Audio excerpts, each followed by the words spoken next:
ये हाफिज सईद साहब जिनके सर पर अमामा शरीफ बांधा गया, इनकी दस्तार हुई है, इन्होंने कुरान पाक को अपने सीने में महफूज किया, याद किया। यह हाफिज कुरान बन गए। दुनिया में पढ़े लिखे लोग, डॉक्टर हों, इंजीनियर हों, प्रोफेसर हों, बड़े बिजनेसमैन हों, उनकी नज़र में शायद इनकी इज्जत ना हो, इसलिए कि वो देखेंगे सिर्फ ये हाफिज जी हैं, हाफिज साहब, लेकिन इनकी इज्जत फरिश्तों की नजर में हो। सुभान अल्लाह, सुभान अल्लाह। इनका मर्तबा आज का इंग्लिश मीडियम स्कूल का पढ़ा हुआ इंसान नहीं समझ सकता। इनका मर्तबा, इनका मकाम वो समझ सकते हैं जिन्होंने बुजुर्गों की सोहबत इख्तियार की, सुभान अल्लाह, सुभान अल्लाह। जिन्होंने इल्म हासिल किया, जो कब्र की खबर रखते हैं, जो मैदान महशर के बारे में जानते हैं, उनसे इनका मर्तबा पूछो, इनकी वैल्यू पूछो, तो वो बताएंगे कि हाँ, हम कुछ नहीं हैं, हमारी दौलत चंद दिनों की है, हमारी शोहरत चंद दिनों की है। जब तक हम इस दुनिया में जिंदा हैं, जमीन के ऊपर चल रहे हैं, खा रहे हैं, पी रहे हैं, तब तक कि हमारी शोहरत, इज्जत, दौलत सब हमारे काम आएगी। लेकिन जब हम इस दुनिया से रुखसत होंगे तो ये हमारी दौलत हमारा साथ छोड़ देगी, और इनके पास जो दौलत है उसका काम वहीं से शुरू होगा। आज एक हाफिज कुरान, आलिम दीन, बल्कि यूं समझो कि मजहब इस्लाम को हल्के में लेते हैं, इसलिए कि हमारे पास दौलत बहुत है, इज्जत बहुत है, शोहरत बहुत है। आपने भी देखा होगा कुछ टाइम पहले कोरोना की बीमारी चली थी, कहाँ चली गई थी दौलत? वो आपकी इज्जत, आपकी शोहरत, आपका जलवा, आपका वकार कहाँ चला गया था? अपने घरों में छुपे हुए बैठे थे। एक हल्का सा झटका आया था अजाब का, कहर का, क्या पोजीशन हो गई थी। बड़े से बड़ा अपने वक्त का प्राइम मिनिस्टर, राष्ट्रपति, बड़े से बड़ा बिजनेसमैन। हद तो यह है कि एक सोशल मीडिया में मैंने क्लिप देखी थी कि दूसरे मुल्क में, गालिबन न्यूजीलैंड या ऑस्ट्रेलिया, कोई मुल्क था, वहां लोगों ने अपनी दौलत को निकालकर, अपने डॉलर को निकालकर सड़कों पर डाल दिया था। जरा गौर किया करो कि जिस दौलत के पीछे हम भाग रहे हैं वो हमारे कितने दिन काम आएगी, उससे हमें फायदा क्या होगा? सिर्फ एक झटका आया था कोरोना का कि दौलत साथ छोड़ गई। हद तो ये है, तुम तो मुसलमान हो, नबी का कलमा पढ़ने वाले हो, तुम तो जज्बाती कौम हो, तुम मौत से नहीं डरते हो। उनसे पूछो जो मौत से डरते हैं। सगे बाप को छोड़ दिया था, बेटा तड़प रहा था, बाप दूर खड़ा था। बीवी ने अपने शौहर को छोड़ दिया था कि इसे कोरोना है, इसके पास नहीं जाऊंगा। मां ने अपने बेटे को छोड़ दिया था। हद तो यह है कि मरने के बाद कोई उनकी लाशों को किनारे लगाने वाला न था। खैर, तुम्हारे अंदर अभी भी ईमान का इतना जज्बा है कि तुम इतनी हद तक नहीं गए थे। तुमने अपनों को दफनाया भी है और गैरों को जलाया भी है। ये सब सोशल मीडिया पे वायरल हो चुका है।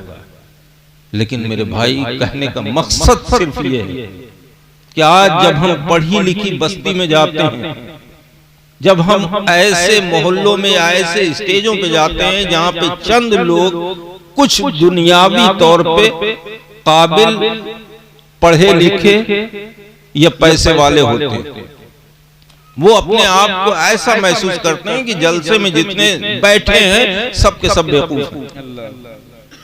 मरना उन्हें भी है, मरना आपको भी है। मरने के बाद जो कपड़ा आपको दिया जाएगा वही कपड़ा उन्हें भी दिया जाएगा। जितनी गहरी कब्र आपकी होगी उतनी गहरी कब्र उनकी भी होगी। अफसोस यह है कि वो मौत को भूल चुके हैं। वो दुनिया की रंगीनियों में, दुनिया की ऐश और इशरत में इतना खो गए हैं कि अपनी मौत को ही भूल गए।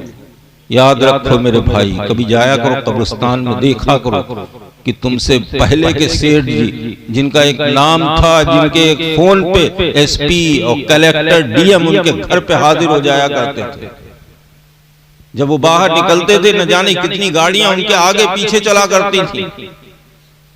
उनके एक नाम पे लोग अपनी जानें कुर्बान करने को तैयार रहा करते थे। लेकिन अफसोस, आंखें बंद होने के बाद, कब्रिस्तान पहुंचने के बाद आज उनकी कब्र के पटरे तक टूट गए। उन्हें फातिहा पढ़ना तो छोड़ो, उनकी कब्र पे कोई मिट्टी डालने वाला नहीं। और वो लोग जिन्हें दुनिया दीवाना कहती थी, जिन्हें लोग मजनू कहती थी, जिन्हें दुनिया तरह तरह के नामों से याद करती थी, जो सूखी रोटी पानी में डुबो डुबो कर खाया करते थे, खुदा की कसम आज चले जाओ, देखो उनकी मज़ारात पे उनके गुंबद चमक रहे हैं। क्यों? इसलिए वो दुनिया के पीछे नहीं भागे। उन्हें मालूम था कि दुनिया की हैसियत क्या है, वैल्यू क्या है, दुनिया की ताकत क्या है, दुनिया हमारा कितना साथ दे सकती है। मेरे जद्दे करीम जिनका जिक्र किया हजरत अल्लामा हनीफुल कादरी साहब, मीर तैयब साहब, आप इस्तिंजा फरमा रहे हैं, आपके हाथ में मिट्टी का ढेला है जिससे आप इस्तिंजा कर रहे हैं। अचानक एक कीमियागर आया और उसने कहा, हुजूर मैं अपने कीमिये से सोना बना लेता हूं, आप इस्तिंजे में मशगूल हैं। उसकी बात का जवाब न दिया। फिर उसने कहा, हजरत मैं कीमियागर हूं और अपने कीमिये से सोना बना लेता हूं, आपको क्या लेना देना सोने से और चांदी से, आप तो अल्लाह वाले थे, आप इस्तिंजा फरमा रहे थे। हाथ में मिट्टी का ढेला था, मिट्टी का यानी इस्तिंजे का ढेला था जिससे आप इस्तिंजा फरमा रहे थे। फिर उसने कहा कि अगर आप कहें तो मैं आपको सोना बना के दिखाऊं।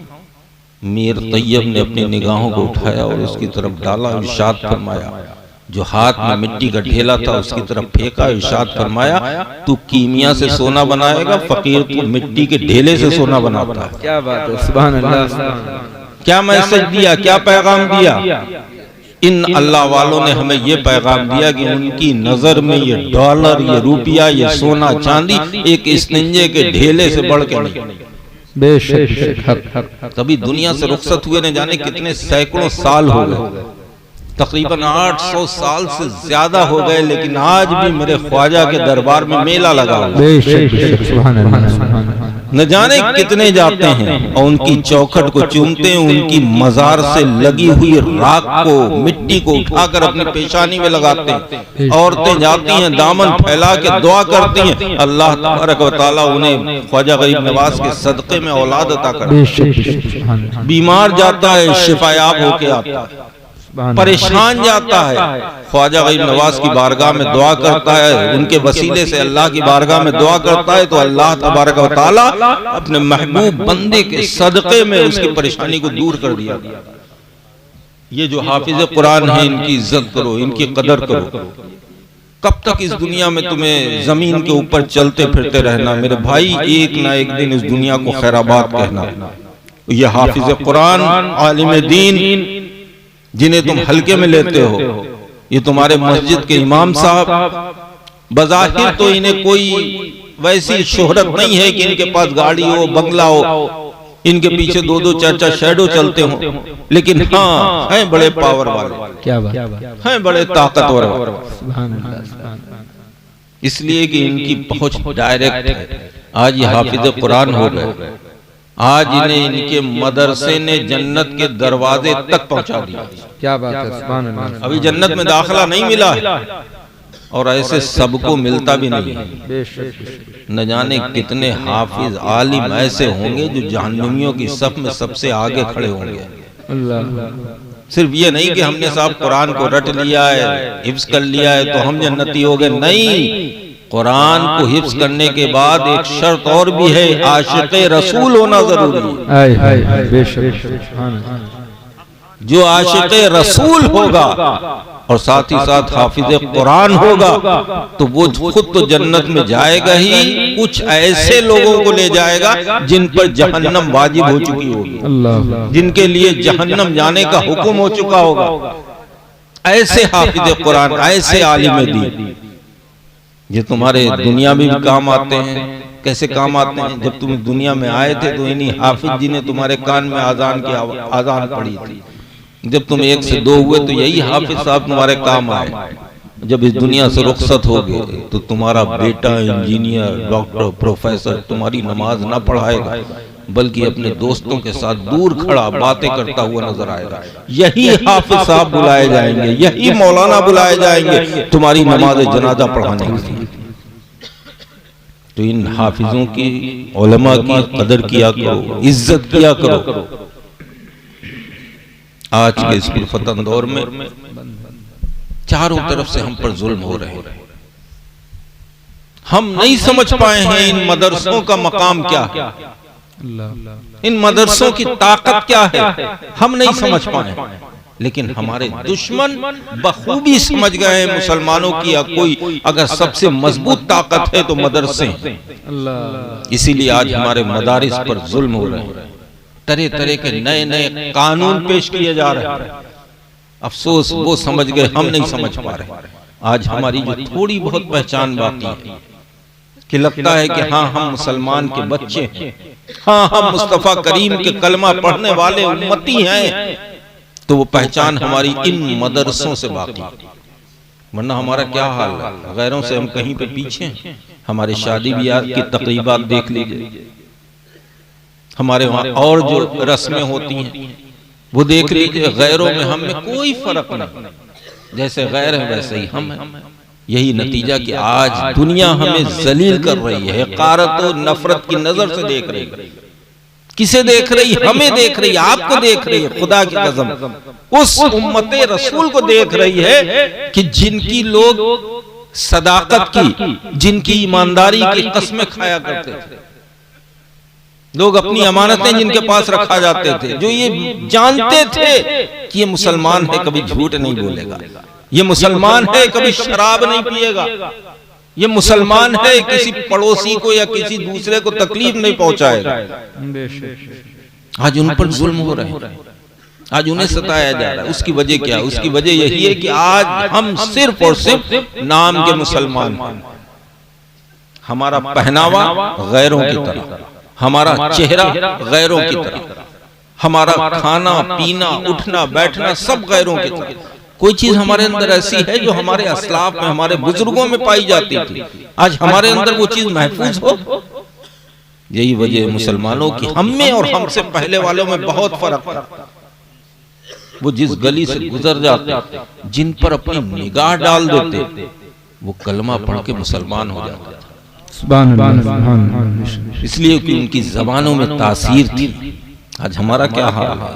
आज दाढ़ी टोपी वाले को कोई अपने पास बिठाने को तैयार नहीं।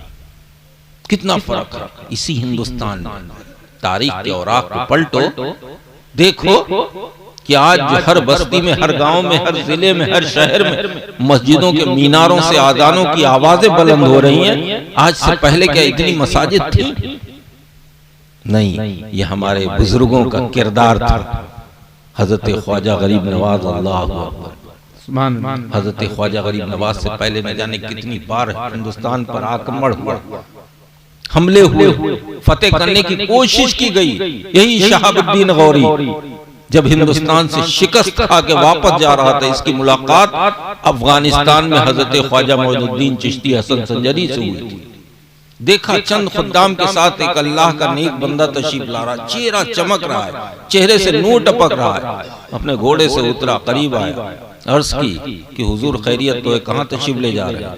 हजरत ख्वाजा गरीब नवाज ने इरशाद फरमाया, मैं हिंदुस्तान फतेह करने के लिए जा रहा हूं।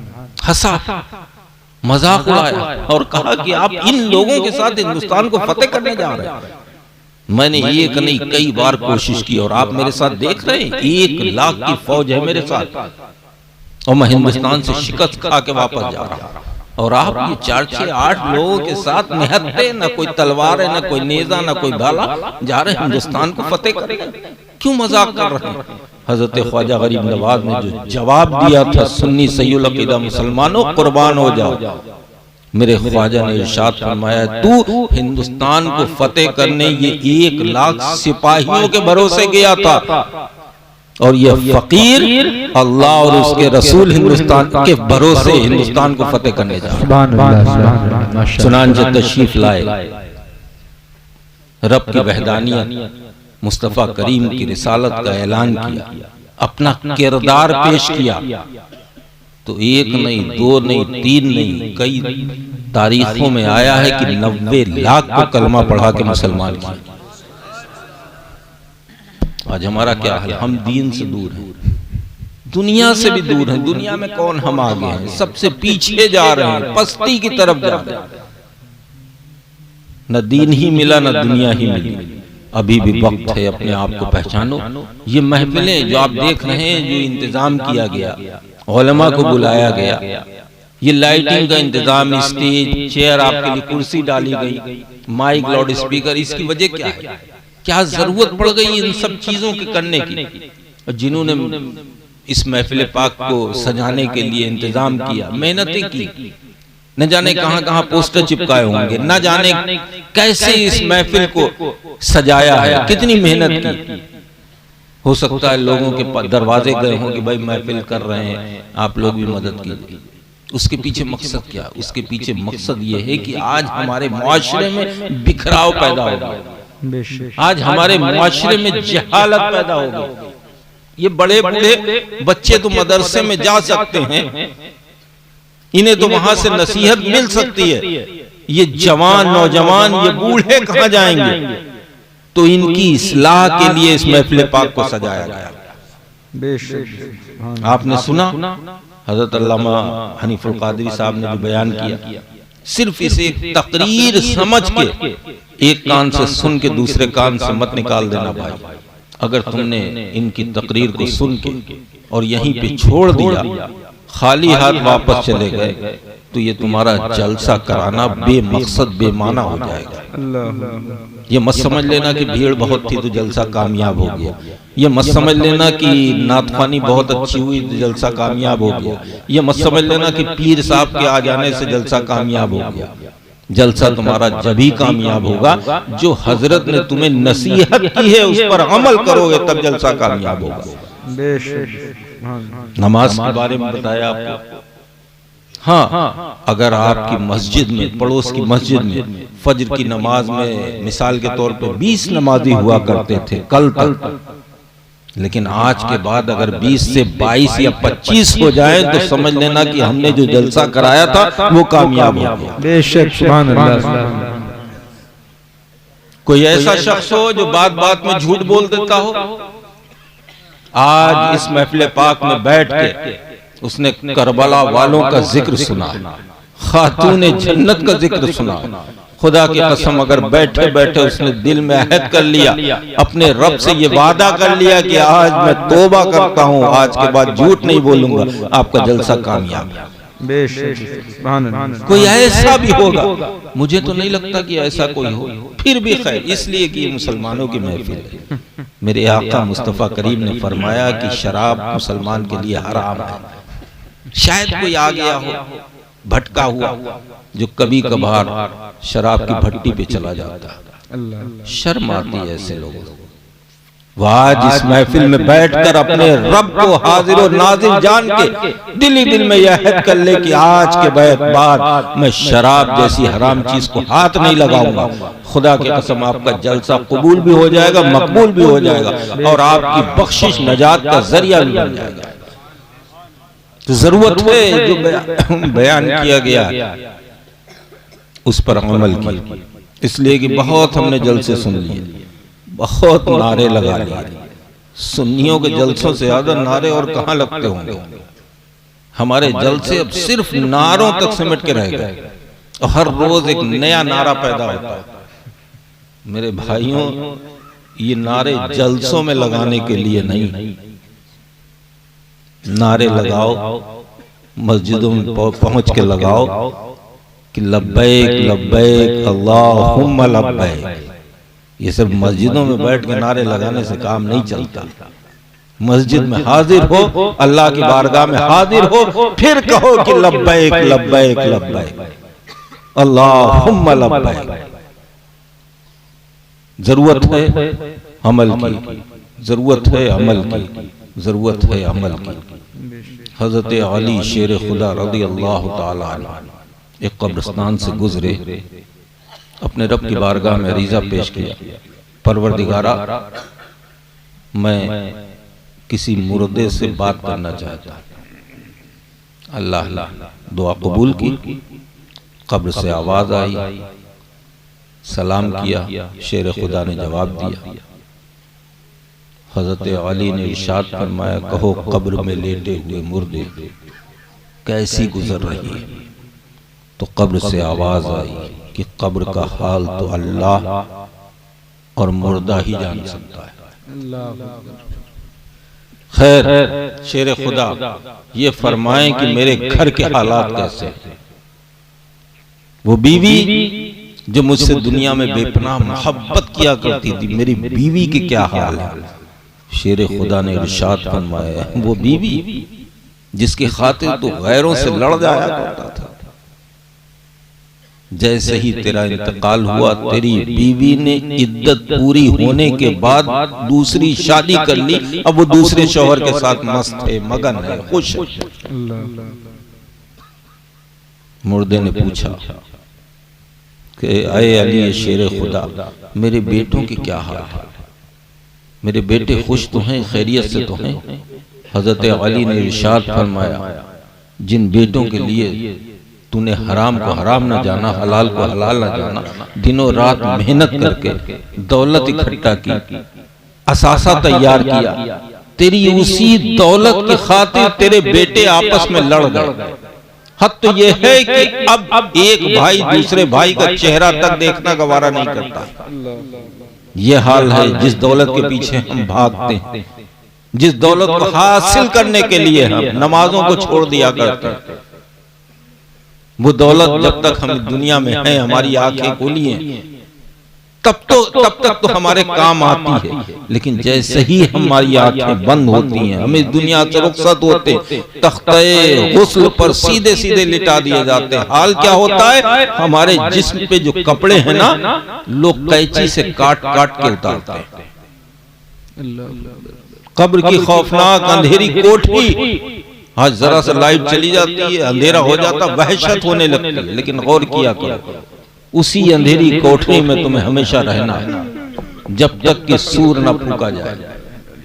डरा करो कब्र के खौफनाक अंधेरे से, डरा करो पुलसिरात के रास्ते से, जिस रास्ते के नीचे जहन्नम के शोले बुलंद हो रहे होंगे।